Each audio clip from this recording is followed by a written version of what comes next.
যে কোনো মূল্যে গণতান্ত্রিক প্রক্রিয়া ও জবাবদিহিতা চালু রাখতে হবে, মত পার্থক্য যেন মতবিরোধী পরিণত না হয় বলেছেন তারেক রহমান। আলোচনার মাধ্যমে সমাধানের আহ্বান। নির্বাচন কমিশনে আপিল শুনানিতে প্রার্থিতা ফিরে পেলেন তাসনিম জারা ও জামায়াতের আজাদ। আজ নিষ্পত্তি হতে পারে 70টি আপিল। বাংলাদেশ ক্রমেই বৈদেশিক ঋণের ফাঁদে পড়ছে, বাড়ছে দেশীয় ঋণ ও সিপিডির তথ্য। ঋণ ঠিকমতো পরিশোধের তাগিদ, দেশ দ্রুত সামনের দিকে যাবে, এটাই বড় চ্যালেঞ্জ বলেন অর্থ উপদেষ্টা। ভিসা বন্ড থেকে বাংলাদেশকে অব্যাহতির আহ্বান জাতীয় নিরাপত্তা উপদেষ্টা খলিলুর রহমানের। ইতিবাচকভাবে বিবেচনার আশ্বাস মার্কিন পররাষ্ট্র মন্ত্রণালয়। ক্রাউনসিম্যান সংবাদ শিরোনাম দেখছিলেন, এবার বিস্তারিত সংবাদ। বিএনপি চেয়ারম্যান তারেক রহমান বলেছেন, প্রতিহিংসা বা প্রতিশোধের পরিণতি কি হতে পারে দেশের মানুষ তা 5 আগস্ট দেখেছে। মতপার্থক্য থাকলেও তা আলোচনার মাধ্যমে কমিয়ে আনতে হবে। গণতান্ত্রিক প্রক্রিয়া ও জবাবদিহিতা চালু রাখতে হবে বলে মন্তব্য তার। রাজধানীর বনানীর একটি হোটেলে সম্পাদক ও সিনিয়র সাংবাদিকদের সাথে মতবিনিময়ের সভায় তিনি একথা বলেন। ছিল, আমাদের সমস্যা আছে, অবশ্যই আমরা 5ই আগস্টের আগে ফিরে যেতে চাই না। আমি আমার অবস্থান থেকে যদি চিন্তা করি, আমার এক পাশে 1981 সালের একটি জানাজা, একই সাথে আমার এক পাশে 2025 সালের 31 ডিসেম্বরের একটি জানাজা, আর আমার আরেক পাশে 2024 সালের 5ই আগস্টের একটি ঘটনা। কাজে আমার মনে হয় এটি শুধু করে আমার একার জন্য নয়, যারা আমার দলের নেতা কর্মী সদস্য এবং সামগ্রিকভাবে পুরো দেশের মানুষের সামনে বোধহয় এই দুটি উদাহরণ বোধহয় সবচাইতে বাদ বিবেচনা করার জন্য সবচাইতে ভালো উদাহরণ, যে আসলে 5ই আগস্টে ফিরে যাওয়ার কোনোই কারণ নেই আমাদের। প্রিয় উপস্থিতিবৃন্দ, হিংসা, প্রতিশোধ, প্রতিহিংসা একটি মানুষ, একটি দল বা যেভাবে আমরা বিবেচনা করি তার পরিণতি কি হতে পারে আমরা দেখেছি 5ই আগস্ট। এবং আমি সেজন্যই সকলকে অনুরোধ করব, দলমত নির্বিশেষে আমাদের মধ্যে মত পার্থক্য থাকবে, কিন্তু আমরা যদি চেষ্টা করি তাহলে সেই মত পার্থক্যের মধ্যে রেখে আলোচনার মাধ্যমে সেটি অনেক সমস্যার সমাধান হয়তো আমরা বের করে আনতে সক্ষম হব। ত্রয়োদশ জাতীয় সংসদ নির্বাচনে রিটার্নিং কর্মকর্তার সিদ্ধান্তের বিরুদ্ধে মনোনয়নপত্র বাতিল হওয়া প্রার্থীদের দায়েরকৃত আপিল শুনানি শুরু হয়েছে আজ থেকে। আপিল নিষ্পত্তি চলবে 18 জানুয়ারি পর্যন্ত। মব বন্ধ করতে না পারলে নির্বাচন সুষ্ঠু হবে না, আশঙ্কা ইসিতে আপিলে মনোনয়নপত্রের বৈধতা ফিরে পাওয়া প্রার্থীদের। প্রথম দিনে ঢাকা 9 আসনে স্বতন্ত্র প্রার্থী তাসনিম জারার মনোনয়ন বৈধ ঘোষণা করা হয়। এছাড়া কক্সবাজার 2-এ জামায়াতের সহকারী সেক্রেটারি জেনারেল হামিদুর রহমান আজাদের মনোনয়ন বৈধ ঘোষণা করা হয়েছে।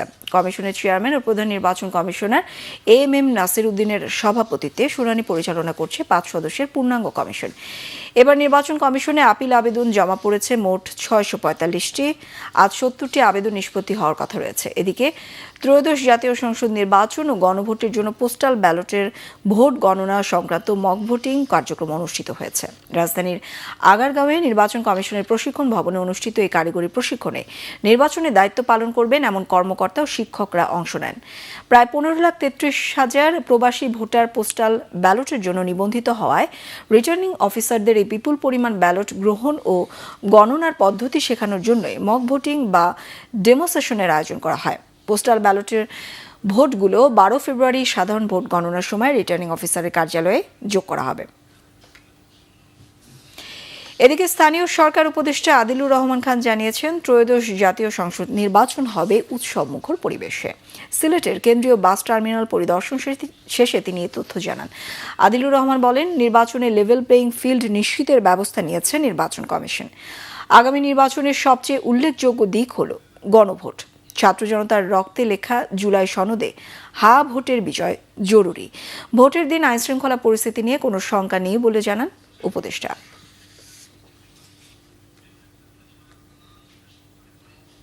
দিক নির্দেশনা হবে গণভোটের মাধ্যমে।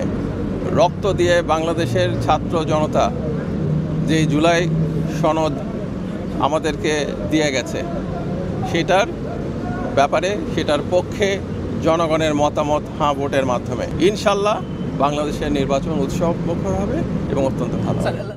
আপসহীন নেত্রী বেগম খালেদা জিয়ার মৃত্যুর 12তম দিন শনিবার সমাধিতে শ্রদ্ধা জানিয়েছে সাবেক সেনা কর্মকর্তা এবং দলের বিভিন্ন স্তরের নেতাকর্মীরা। শ্রদ্ধা জানানো শেষে বেগম জিয়ার স্বপ্নের গণতান্ত্রিক বাংলাদেশ বিনির্মাণে তারেক রহমানের পাশে থাকার প্রতিশ্রুতি ব্যক্ত করেন তারা। এ সময় বেগম জিয়ার স্মৃতিচারণ করেন সাবেক সেনাপ্রধান লেফটেন্যান্ট জেনারেল মোহাম্মদ নুরুদ্দিন খান। অবসরপ্রাপ্ত মেজর জেনারেল ফজলে এলাহি আকবর বলেন, নতুন বাংলাদেশ গড়তে অবসরপ্রাপ্ত সেনা কর্মকর্তারা তারেক রহমানের পাশে থাকবেন।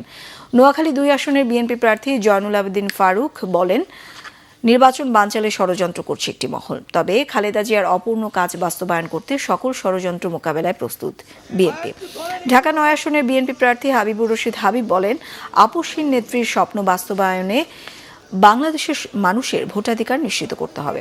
এদিন জাতীয়তাবাদী স্বেচ্ছাসেবক দলের কেন্দ্রীয় নেতারাও সমাধিতে শ্রদ্ধা জানান।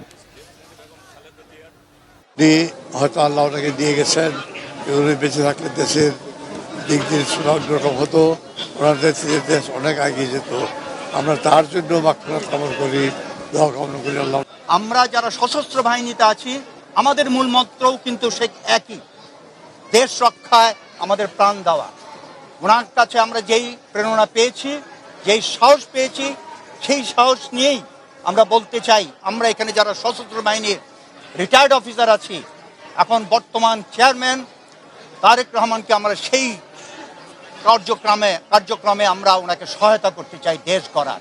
যিনি আপসহীন নেতৃত্ব উপাধি পেয়ে কোটি মানুষের অন্তরে স্থান করে নিয়েছেন, তার প্রমাণ 31 তারিখ সকাল থেকে ওনাকে সমাধি করা পর্যন্ত জনগণের যে স্রোত, সেটাই প্রমাণ করে। এটা বেশি আর বলার প্রয়োজন নাই।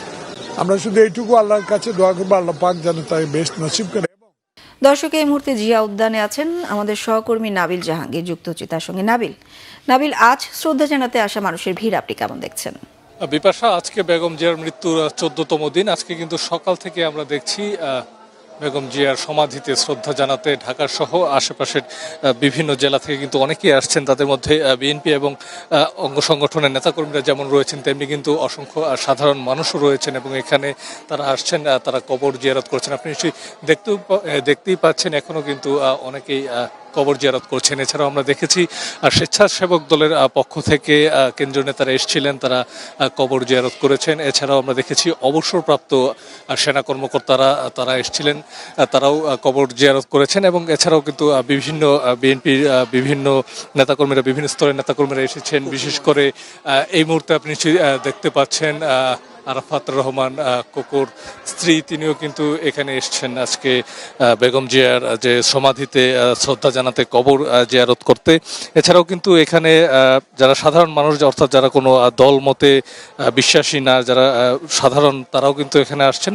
তাদের সাথে আমরা কথা বলছিলাম, তারা যেটি আসলে বলছেন যে বেগম জিয়ার দেশের প্রতি যে অবদান, সেই অবদানের প্রতি কৃতজ্ঞতা প্রকাশ করতেই কিন্তু তারা আজকে এখানে এসছেন এবং জিয়ারত করছেন, শ্রদ্ধা জানাচ্ছেন। অনেকেই এতদিন আসার সুযোগ পাননি, সেই কারণে আজকের দিনটি যেহেতু সরকারি ছুটির দিন, কিছুটা রাস্তাঘাটও কিছুটা ফাঁকা থাকে, সে কারণে কিন্তু আজকে আমরা দেখছি মানুষের যে ভিড়, সেটিও কিন্তু সপ্তাহের অন্যান্য দিনগুলোর তুলনায় কিছুটা বেশি। এবং যারা নেতাকর্মীরা আসছেন তারা সবাই কিন্তু বলছেন বেগম জিয়ার যে স্বপ্নের গণতান্ত্রিক বাংলাদেশ, সেটি বিনির্মাণে তারা সহযোগিতা করবেন।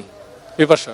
নাবিল, ধন্যবাদ আপনাকে। দর্শক, বেগম জিয়ার সমাধি প্রাঙ্গণ থেকে যুক্ত হয়েছিলেন সহকর্মী নাবিল জাহাঙ্গীর।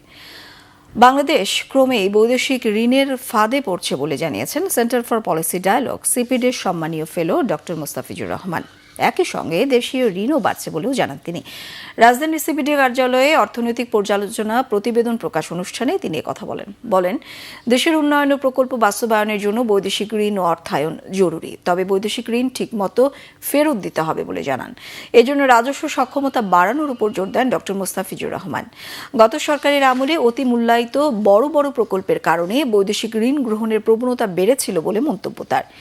সিপিডির নির্বাহী পরিচালক ডক্টর ফাহমিদা খাতুন বলেন, দেশীয় ও বৈদেশিক বিনিয়োগ আগের তুলনায় কমে গেছে। বিনিয়োগ না বাড়লে কর্মসংস্থান কমার পাশাপাশি সামাজিক অস্থিরতা বাড়তে পারে বলে আশঙ্কা তার। নির্বাচিত সরকার এসব বিষয় বিবেচনায় সঠিক ব্যবস্থা নেবে বলে প্রত্যাশা সিপিডির। ঋণ এবং তার যে বোঝা এটা ক্রমান্বয়ে বাড়ছে এবং দেশীয় ঋণের বোঝাও বাড়ছে। আপনারা দেখবেন অলরেডি এই গত 2 বছর বাংলাদেশের স্বাধীনতার পরবর্তীতে যে বাজেটগুলো দেওয়া হয়েছে তার মধ্যে সবসময় সরকারি কর্মচারীদের বেতন ভাতা পেনশন এইটা ছিল নাম্বার 1 এবং শিক্ষা ছিল নাম্বার 2। এখন কিন্তু শিক্ষা চলে গেছে নাম্বার 3-তে। এখন আমাদের ঋণের দেশি এবং বিদেশি ঋণের সুদের পরিষেবা এটা চলে এসেছে নাম্বার 2-তে। সো এটা থেকেও বোঝা যায় যে একটা ঋণ ফাঁদের দিকে আমরা পড়ে যেতে পারি। অর্থ উপদেষ্টা ডক্টর সালেউদ্দিন আহমেদ বলেছেন, গভর্নর হিসেবে ব্যর্থ হননি, উপদেষ্টা হিসেবেও ব্যর্থ হবেন না বলে আশা করেন। দ্রুত বাংলাদেশ সামনের দিকে যাবে, এটাই এখন সবচেয়ে বড় চ্যালেঞ্জ। তিনি দাবি করেন, ব্যাংকিং খাত অনেকটা স্থিতিশীল, তবে ব্যাংক সুদের হার এখনই কমানো সহজ নয়। তত্ত্বাবধায়ক সরকারের সাবেক উপদেষ্টা ডক্টর হোসেন জিল্লুর রহমানের মতে ব্যাংকিং খাতে সুশাসন সবচেয়ে জরুরি। গোলাম ময়নুল হাসানের রিপোর্ট। দেশের ব্যাংক খাতে খেলাপি এখন প্রায় 6.5 লাখ কোটি টাকা। ব্যাংক খাতকে বাঁচাতে অন্তর্বর্তী সরকারের নানা উদ্যোগের অংশ হিসেবে এরই মধ্যে দুর্বল 5 ব্যাংকে একীভূতকরণ করা হয়েছে, যদিও বেশ কিছু ব্যাংক এখনো রেড জোনে। এমন প্রেক্ষাপটে শনিবার রাজধানীর স্টেডিয়াম মিলনায়তনে ব্যাংকিং আলমনাক গ্রন্থের 7ম সংস্করণ প্রকাশ করা হয়। এতে ব্যাংক খাতের সার্বিক চিত্র তুলে ধরা হয়েছে। অনুষ্ঠানে যোগ দিয়ে অর্থ উপদেষ্টা কথা বলেন ব্যাংক খাত নিয়ে, জানান স্থিতিশীল হচ্ছে ব্যাংকিং খাত। তবে ব্যাংকিং সেক্টরটা মোটামুটি কিন্তু আমরা যেটা ইনহেরিট করি অনেকটা একটু স্টেবল, বিশেষ করে ম্যাক্রো ইকোনমিক স্টেবিলিটি। খুব সহজ কাজ না রেট অফ ইন্টারেস্ট কমিয়ে দেওয়া। এইখানে আপনার ব্যাংকের রেটের সাথে ট্রেজারি বিলের রেট আছে, ইয়েল্ড রেট আছে, এগুলো চট করে একদিকে কমিয়ে দিলে আরেক দিকে, এটা বেলুনের মতো আপনি চাপ দিলে আরেকদিকে ফুলে যাবে, আলটিমেটলি ফেটেই যাবে। অর্থ উপদেষ্টা হিসেবে ব্যর্থ হবেন না এমন আশার কথাও শোনালেন তিনি। আমার মনে গভর্নর হিসেবে খুব ব্যর্থ হই নাই, মোটামুটি এখনো ব্যর্থ হব না। কিছুটা হয়তো আপনারা দেখতে পাবেন যে কিছু কিছু কাজ হয়েছে এবং সবগুলো ফলো করে বলা হয় না, পাবলিসিটি দেওয়া হয় না। অর্থাৎ আমি মনে করি সবাই মিলে কাজ করি আর আমরা সামনে বাংলাদেশকে দ্রুত সামনে নিয়ে এগিয়ে যেতে পারি। বাংলাদেশ অ্যাসোসিয়েশন অফ ব্যাংকস বিএবির চেয়ারম্যানের মতে বাস বিচার না করে ব্যাংক লাইসেন্স দেওয়ার কারণে ব্যাংকিং খাতের এমন দশা। যেগুলো ব্যাংক দেওয়া হয়েছে, যেগুলো আপনার পলিটিক্যাল রাজনৈতিক কারণে দেওয়া হয়েছে এবং বিচার বিবেচনা না করে অনেক ব্যাংক দেওয়া হয়েছে, যার জন্য ব্যাংক সেটা একটা সমস্যার সৃষ্টি হয়ে যাবে। অ্যাট দি সেম টাইম কিছু কিছু টাকা আউটফ্লো হয়ে গেছে ভাই। তত্ত্বাবধায়ক সরকারের সাবেক উপদেষ্টা ডক্টর হোসেন জিল্লুর রহমানের মতে ব্যাংক খাতে সুশাসন নিশ্চিত করতেই হবে। মোটা দাগে দেখা যাচ্ছে সেখানে ভঙ্গুর থেকে এক ধরনের জোড়া লাগানো গেছে। Golam Moinul Hasan, Bangla Vision, Dhaka. Visa bond থেকে বাংলাদেশকে অব্যাহতির আহ্বান জানিয়েছেন জাতীয় নিরাপত্তা উপদেষ্টা ডক্টর খলিলুর রহমান। যুক্তরাষ্ট্রের দক্ষিণ এশিয়া সহকারী পররাষ্ট্রমন্ত্রী পল কাপুর এবং under secretary of state for political affairs Allison হুকারের সঙ্গে বৈঠকে আহ্বান জানান তিনি। ডক্টর খলিলুর রহমান বলেন, যুক্তরাষ্ট্র থেকে বাংলাদেশে কৃষি পণ্য আমদানি উল্লেখযোগ্যভাবে বেড়েছে, যা দুই দেশের বাণিজ্য সম্প্রসারণের নতুন সম্ভাবনা তৈরি করেছে। এ প্রেক্ষাপটে তিনি সাম্প্রতিক ভিসা বন্ড ব্যবস্থার কারণে বাংলাদেশি ব্যবসায়ীদের যুক্তরাষ্ট্র ভ্রমণ সহজ করার অনুরোধ জানান। বিশেষ করে স্বল্পমেয়াদী B1 ভিসার ক্ষেত্রে ভিসা বন্ড থেকে অব্যাহতি দেওয়ার বিষয়টি বিবেচনার আহ্বান জানান। আন্ডার সেক্রেটারি হুকার বলেন, বিষয়টি যুক্তরাষ্ট্র সরকার ইতিবাচকভাবে বিবেচনা করবে। জানান, ভবিষ্যতে পর্যটকদের ভিসা মেয়াদোত্তীর্ণ হয়ে অবস্থানের হার উল্লেখযোগ্যভাবে কমলে ভিসা বন্ড সংক্রান্ত সিদ্ধান্ত পুনর্বিবেচনা করা হতে পারে। বলেন, রোহিঙ্গা সংকট সমাধানে আন্তর্জাতিক পর্যায়ে দায়িত্ব ভাগাভাগি ও টেকসই সমাধান জরুরি। বাংলাদেশের গণতান্ত্রিক রূপান্তরের প্রক্রিয়ায় যুক্তরাষ্ট্রের সমর্থন অব্যাহত থাকবে। আগামী ফেব্রুয়ারিতে অবাধ, সুষ্ঠু ও বিশ্বাসযোগ্য নির্বাচন অনুষ্ঠিত হওয়ার প্রত্যাশা ব্যক্ত করেন অ্যালিসন হুকার। বৈঠকে জাতীয় নিরাপত্তা উপদেষ্টা ডক্টর খলিলুর রহমান আসন্ন সাধারণ নির্বাচনী প্রস্তুতি ও ব্যবস্থাপনা সম্পর্কে অবহিত করেন। টি-20 বিশ্বকাপে বাংলাদেশ ভারতে না শ্রীলঙ্কায় কোথায় খেলবে বিষয়টির সিদ্ধান্ত দেবে আইসিসি। এ নিয়ে ভারতীয় ক্রিকেট বোর্ড কোনো মন্তব্য করবে না বলে জানিয়েছেন দেশটির ক্রিকেট বোর্ডের প্রধান নির্বাহী দেবজিৎ শইকিয়া। গত সপ্তাহে দেবজিৎ শইকিয়ার নির্দেশে আইপিএল থেকে মুস্তাফিজুর রহমানকে বাদ দেয় কলকাতা নাইট রাইডার্স। এরপরই নিরাপত্তা ইস্যুতে ভারতে বিশ্বকাপ খেলা বয়কট করে শ্রীলঙ্কায় খেলার জন্য আইসিসিকে চিঠি দেয় বিসিবি। ভারতীয় ক্রিকেট বোর্ডের আর্থিক ক্ষতির কারণে বিশ্বকাপ ভেন্যু পরিবর্তনের সুযোগ নেই জানিয়ে বাংলাদেশকে ভারতেই বিশ্বকাপ খেলার অনুরোধ জানায় আইসিসি।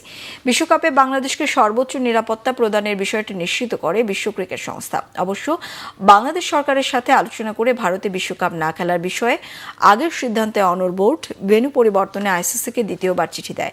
সে চিঠির জবাবের অপেক্ষায় এখন বিসিবি। এর মাঝে প্রায় 8 দিন পর মুখ খুললেন মুস্তাফিজ বিতর্কের নাটের গুরু বিসিসিআই প্রধান নির্বাহী। এবার বিশ্বকাপে বাংলাদেশের ভেন্যু পরিবর্তনের বিষয়টি আইসিসি কোর্টে ঠেলে দিয়েছেন দেবজিৎ শইকিয়া। সংবাদ শেষ করব ক্রাউন সিমের শিরোনামগুলো আরও একবার জানিয়ে।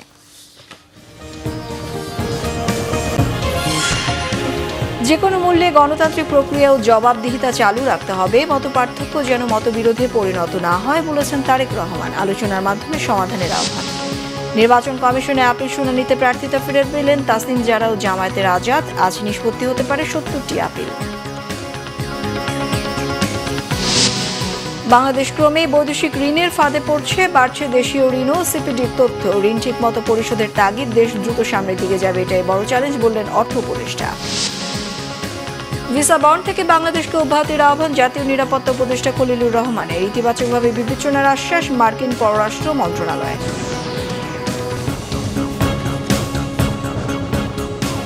এই ছিল এখনকার মতো। পরের সংবাদ বিকেল 4টায় 3টায় থাকছে নিউজ টপ 10 দেখার আমন্ত্রণ রইল। এছাড়া বাংলা ভিশন সংবাদ ও সংবাদ সংশ্লিষ্ট অনুষ্ঠান দেখতে ভিজিট করুন www.bbnews24.com ও facebook.com/banglavisionnews। সাবস্ক্রাইব করুন youtube.com/banglavisionnews। সঙ্গে থাকায় ধন্যবাদ সবাই।